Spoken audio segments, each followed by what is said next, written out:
लेकिन भैया कन्हैया को प्रसन्न करने के लिए यथासंभव यथाशक्ति गो सेवा अवश्य करिए, क्योंकि गाय की रक्षा नहीं होगी तो राष्ट्र की रक्षा नहीं होगी। यज्ञ करेंगे तो गाय का घी चाहिए, गाय का दूध दही चाहिए, शिव जी का अभिषेक करोगे दूध दही चाहिए कि नहीं। अब आप विचार करिए, हम लोग खूब भगवान शंकर का अभिषेक कर रहे हैं, खूब से पूजा हो रही है, नंदी को दूध चढ़ा रहे हैं, नंदी जी की पूजा कर रहे हैं, और असली नंदी बाहर डंडे खा रहे हैं। आज नंदियों की क्या दशा है, क्योंकि अब खेती में बैल की जरूरत तो रही नहीं, तो गाय तो लोग रख भी लेते, लेकिन बछड़ा जो होता है उसको तो बेचारे को दूध छोड़ा, दूध छुटा के भगा देते। अब वो डंडे खा रहा है, जहां जाए लोगों का तिरस्कार झेल रहा है, कभी पैर टूट गया, कभी कुछ हो गया। तो गौ माता की ऐसी दुर्दशा के कारण ही हम लोगों के द्वारा किए गए सत्कर्म सफल नहीं हो रहे। श्रीवास्तव जी हमारे गुरुजी एक बात कहते हैं कि आज पहले से ज्यादा भागवतें हो रही हैं, पहले से ज्यादा धर्मानुष्ठान हो रहे हैं, पहले से ज्यादा मंदिरों में भीड़ हो रही है। इतनी पहले मंदिरों में भीड़ नहीं होती थी, पहले तीर्थों में इतनी भीड़ नहीं थी, इतनी कथाएं भागवत नहीं हो रही थी, आज ज्यादा हो रही हैं। फिर भी धर्म बढ़ क्यों नहीं रहा है, अथवा उसका प्रभाव क्यों नहीं दिख रहा है? बोले उसका कारण है कि भारत भूमि गो रक्त से सनी हुई है, तमाम गो हत्याएं हो रही हैं, जिस कारण से हमारे सत्कर्म सफल नहीं हो रहे हैं। अब तो 4 जून भी नजदीक है, तो हम तो भगवान से प्रार्थना करेंगे कि ठाकुर जी ऐसी कृपा करें कि भारतवर्ष से एक कलंक तो दूर हो गया, कि हमारी आस्था के केंद्र हमारे प्रभु श्री राम जी के जन्मभूमि पर जो है बाबर ने अपना झंडा गाड़ रखा था, तो एक कलंक तो दूर हो गया कि हमारे राम जी अपने निज स्थान पर, अपने जन्मभूमि पर विराजमान हो गए। सारे विश्व में वो कीर्ति पताका फहरा गई। अब जो है एक और काम बड़ा ये हो जाए कि गो हत्या पूरी तरह प्रतिबंधित हो जाए और पूरे राष्ट्र में कठोरता से नियम लागू हो जाए कि गो हत्या प्रतिबंधित हो, कठोर कानून बने। भगवान राजनेताओं को सद्बुद्धि दे और ऐसे लोग सत्ता में आए जो गो हत्या को पूरी तरह प्रतिबंधित करें और भारत राष्ट्र को हिंदू राष्ट्र घोषित करवाएं। भारत राष्ट्र हिंदू राष्ट्र घोषित हो।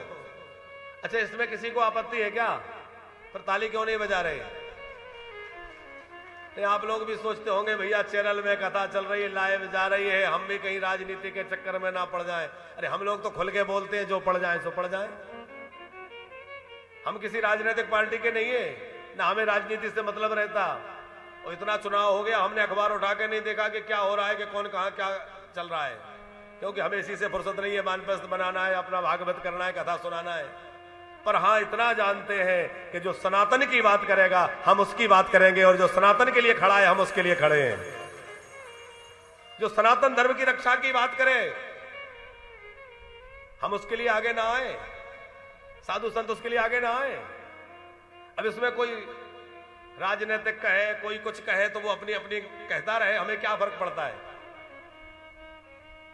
भैया व्यासपीठ की जिम्मेवारी केवल कथा सुनाना नहीं है, व्यासपीठ की जिम्मेवारी यह भी है कि हमारे धर्म की रक्षा कैसे हो। क्योंकि आज तो हम लोग कथा कह रहे हैं, आप लोग सुन रहे हैं, लेकिन यदि धर्म की रक्षा नहीं हुई और भारत सनातन धर्म का जो है राष्ट्र, हिंदू राष्ट्र घोषित नहीं हुआ, तो वो दिन भी दूर नहीं रहेगा जिस दिन कथा कहना और कथा सुनना मुश्किल हो जाएगा। क्या इतिहास में ऐसा नहीं हुआ कि मंदिरों में घंटी बजाने पर रोक लग गई थी? आप में से कितने लोग जानते हैं कि नहीं जानते? मुगल काल में मंदिरों में घंटी बजाना निषेध था। सामूहिक रूप से कीर्तन करना, भजन करना, रामायण करना, कथा करना निषेध था। बंद कथा की नहीं था। तीर्थों पर कर लगा दिया गया, जजिया कर लग गया था। और यदि हम लोग सोते रहे और जागे नहीं और समय पर आवाज नहीं उठाई, तो आगे हमारी पीढ़ियों को वो दिन दोबारा देखना पड़ेगा कि फिर खुल करके वो अपने ईश्वर की इबादत भी नहीं कर सकेंगे, खुल करके भगवान का नाम नहीं ले सकेंगे। हम लोग भी सोचते हैं क्या करना है, बच्चा पैसा कमाना सीख जाए, अरे पूजा भजन से थोड़ी पेट भरना है, मंदिर से क्या होना है। कई लोग तो कहते हैं मंदिर बनाने से क्या हो गया, कहते हैं कि नहीं, बहुत बुद्धिजीवी लोग हैं। मंदिर बनाने की बजाय हॉस्पिटल बना देते, कोई और कुछ बना देते, ऐसी तमाम बातें चलती हैं। लेकिन भैया यदि हम लोगों में धार्मिकता नहीं होगी, आध्यात्मिकता नहीं होगी, तो चाहे जितनी संपत्ति हो जाए, चाहे जितने संसाधन हो जाए, शांति नहीं मिलेगी। शांति प्राप्त करने के लिए हमें धर्म की शरण में जाना पड़ेगा। शांति के लिए धर्म का आश्रय लेना पड़ेगा। आज जब बताइए पाश्चात्य जगत में, पश्चिमी देशों के पास किस बात की कमी है? बहुत धनी लोग हैं, लेकिन वो पश्चिमी देशों के लोग आज यहां आ रहे हैं भाग के, किस लिए? बोले शांति की खोज में, शांति मिले। और यहां आप इस्कॉन मंदिर में जाके देखिए, बड़े बड़े पैसे वाले घरों के लोग यहां आकर के धोती कुर्ता पहन करके, सुंदर चंदन लगा करके, कंठी माला पहन के, हाथ में माला झोली लेके, और हरे कृष्णा हरे रामा का मंत्र गा रहे हैं और कीर्तन करके भगवान के। कोई अंग्रेजन जो है वो पुष्पमाला को उतरी है, कोई भगवान की पोशाक बना रही है, कोई तुलसी की माला बना रही है, कर रहे हैं कि नहीं? हम लोग मॉडर्न होते चले जा रहे हैं।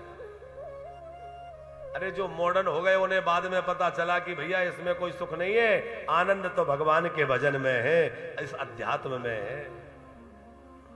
और सनातन की बात करना इसलिए आवश्यक है कि हम भले ये सोचें कि हमारे बच्चे पैसा कमाना सीख जाएं मंदिर से, और उससे उससे क्या लेना देना,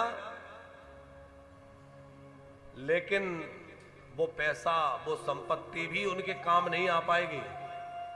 क्यों? बोले कश्मीर में जो लोग रहते थे उन्होंने खूब धन जोड़ा था, क्या वो उनके काम आ पाया बच्चों के?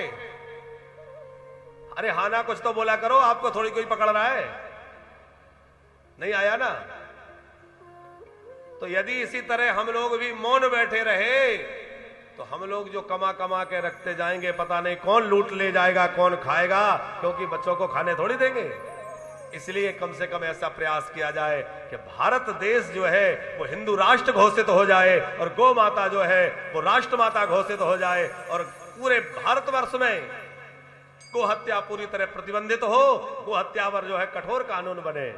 ऐसी सब लोग भगवान से प्रार्थना किया करें, नित्य भगवान से प्रार्थना करें, हे ईश्वर, हे मेरे गोविंद, गो हत्या पर कानून बन जाए, ऐसी कृपा करो।